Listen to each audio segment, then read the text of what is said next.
Chicken fry. বড় হোক, ছোট হোক আমাদের সবারই চিকেন ফ্রাই খুব প্রিয়। আসসালামু আলাইকুম। তো আমাদের বাঙালিদের ইফতারে চিকেন ফ্রাইটা আরকি প্রায়ই বানানো হয়। আমরা যারা বাঙালিরা তারা আমরা ইফতারে মোটামুটি একটু চিকেন ফ্রাই খাই। তো আজকে আমি ভাবছি আজকে আমি আর কিছু করব না। একটু চিকেন ফ্রাই করব আর হচ্ছে এগ চাউমিন বা ভেজিটেবল চাউমিন করব।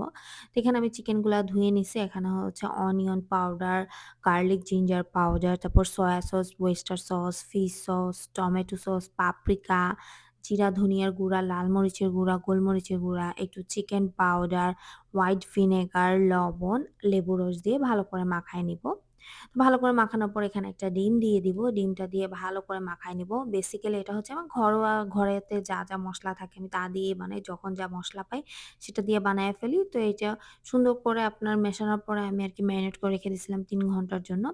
তারপর এখন ময়দা দিয়ে আমি আবার ভালো করে মাখায় নিচ্ছি। আমি আর এক্সট্রা ময়দাতে চুবায় দিব না। আমি এইভাবেই আরকি ফ্রাই করে নিব। তো তেল দিয়ে দিছি, তেল গরম করে ফ্রাই করে নিচ্ছি। তো ইফতারে আমি একা তো এইজন্য দেখা যায় অনেক আইটেম আমি করতে পারি না। তো এইজন্য খুব সহজভাবে ১ টা ২ টা আইটেমই করি। একটা ভাজা-পোড়া করি বা আরেকটা পোলাও, বিরিয়ানি বা চিকেন ফ্রাই, নুডলস এভাবে মানে ভাগে করি। যেহেতু সংসারে কাজ করো, বাচ্চাকে পালো। মানে আমি সকালে ঘুম থেকে উঠলে আমার সময়গুলা যে কিভাবে চলে যায় আমি টেরই পাই না।